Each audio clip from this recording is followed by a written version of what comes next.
The Labrador Retriever. Chances are you know one, you absolutely love one, where you're seriously thinking about getting one. They are, without a doubt, one of the most popular dog breeds on the entire planet. But behind that happy-go-lucky face is a really big commitment.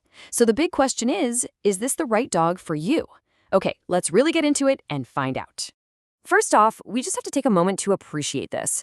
For count 'em, 3 decades, the Labrador Retriever has been the #1 most popular dog breed in the US. That's according to the American Kennel Club. I mean, that is just an incredible run, and it really makes you wonder, right? What is it about this breed that makes them so consistently loved by so many people? And this quote, this is from the AKC's official breed standard. It just gets right to the heart of the matter. It's all about that temperament. Kindly, outgoing, tractable. Those aren't just pretty words. They are the absolute core of what makes a lab a lab. And that's the why behind their popularity. It's a personality that's practically tailor-made for companionship. So here's our game plan. We're going to cover everything you need to know. First, we'll figure out which type of lab is the right fit for your lifestyle. Then we'll tackle what is maybe the single most important step, finding a great breeder. After that, we'll get real about the money, talk about what to do when you bring that puppy home, and finally, really dig into what it means to be a lifelong companion. Okay, let's jump right into section 1. Now, you might think a lab is just a lab, but nope. The first big choice you're going to have to make is deciding between 2 very distinct types. And believe me, this is a crucial distinction that is going to shape your entire experience with a breed. So how did we even end up with 2 types?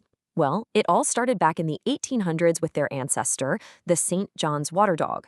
But the real split, that happened in the 1940s, when dog shows became super popular. See, breeders started picking dogs for different traits, one for their looks in the show ring and another for their performance out in the field. And here's the key thing to remember. This has nothing to do with geography. It's all about the breeding lines. And this slide, this just lays it all out perfectly. On one side, you've got the English Lab, the bred for show, with that classic stocky build, that blocky head, and a much calmer, more easygoing personality. Now, contrast out with the American Lab. This is a leaner, more athletic dog, bred for work, and they have a much, much higher energy level. I mean, look at the exercise needs. We're talking about the difference between a good daily walk and needing up to 2 hours of intense, focus activity every single day. That's a huge lifestyle difference. So to boil it all down, it's this. Are you looking for a calm family companion, a dog that's happy to chill on the couch with you after a nice walk? Well, that's your English Lab. Or are you looking for a high-drive working partner for things like hunting, serious hiking, and other intense sports? Then you're talking about an American Lab. Choosing the right one for your actual lifestyle is, well, it's everything. All right, so let's get into our second section. Once you know which type of lab you're looking for, your next job is, hands down, the most important one you're going to have. And that is finding a reputable breeder. This single decision will literally impact your dog's health and personality for its entire life. You see, a good breeder isn't just selling you a puppy. They're placing a member of their family into a forever home. They will have done tons of health testing. You absolutely have to be able to meet the puppy's mom. The pup should be raised right in the home, getting used to all the normal household sounds. And look at this. A good breeder should ask you a ton of questions. They're basically interviewing you. They'll also offer you support for life, and, this is critical, they will insist that you return the dog to them if you can ever no longer care for it. And when I say health testing, this right here is the absolute bare minimum you should expect for a Labrador. Labs can be prone to hip and elbow dysplasia, so scoring for both is non-negotiable. They also need eye exams every year and specific DNA tests for conditions like EIC. And please, don't just take their word for it. You need to ask to see the actual certificates for both parents. Okay, on to section 3. You've picked the right type of lab for you. You've found an amazing breeder. Now it's time to talk about money. Owning a dog is a major financial investment, and it is so important to be prepared for the true cost. The initial price tag to bring a lab home can be all over the map. On the lower end, you might pay somewhere around $250 to $450 to adopt from a rescue, which, by the way, is a fantastic option. Now, if you go through a breeder, especially one with champion bloodlines and all that health testing we talked about, you could be looking at anywhere from $600 to even $2,000 just for the puppy. But that initial price, that's really just the tip of the iceberg. And this number right here, this really shows you the bigger picture.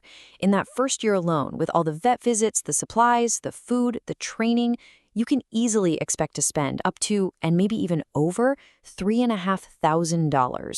So where in the world does all that money go? This breakdown is super helpful.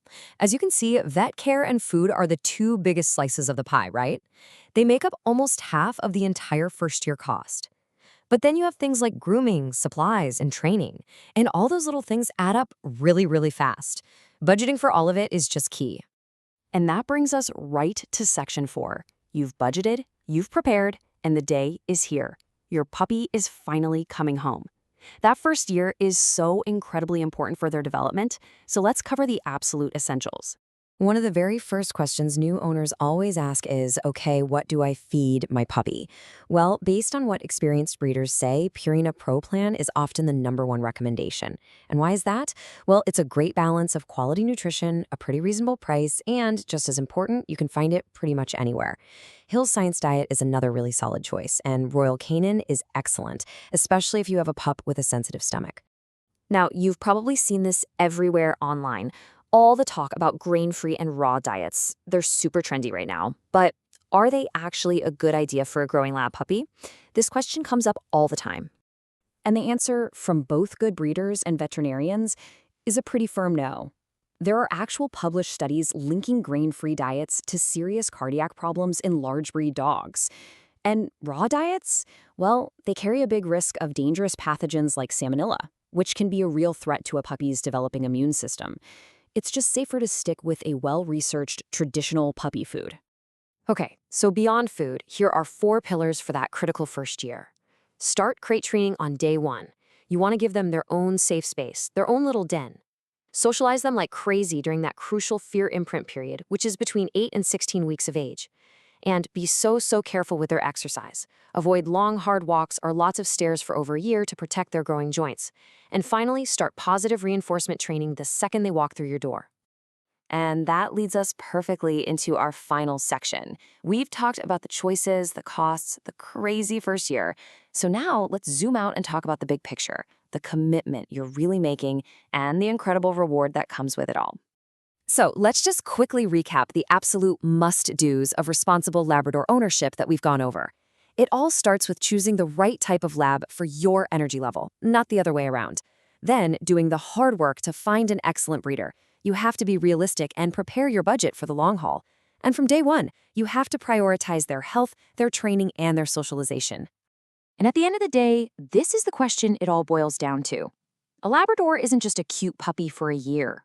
It's a member of your family for 10, 12, maybe even 14 years.